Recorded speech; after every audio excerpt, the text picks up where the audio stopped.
இளைஞர்கள் வியாபாரத்துறையில் வெற்றி நடை போடுவது மகிழ்ச்சி அளிக்கிறது என மஇகா தேசிய துணைத் தலைவர் டத்தோஸ்ரீ டாக்டர் எம் சரவணன் மகிழ்ச்சி தெரிவித்தார்.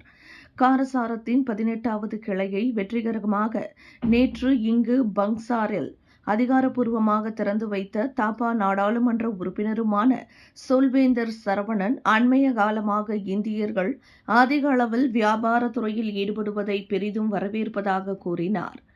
பங்சார் காரசாரத்தில் வித்தியாசமாக கிளேபாட் மட்டுமல்லாது வாழை இலை உணவும் பரிமாறப்பட்டது.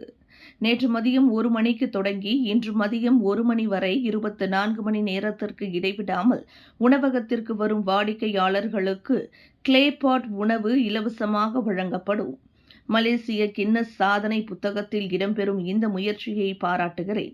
நாம் எது செய்தாலும் சிறப்பாக செய்ய வேண்டும், வித்தியாசமாக செய்ய வேண்டும் எனும் நோக்கில் இன்றைய இளைஞர்கள் வியாபாரத்துறையில் வெற்றி நடை போடுவது நம்பிக்கையை அளிக்கிறது என அவர் மேலும் கூறினார்.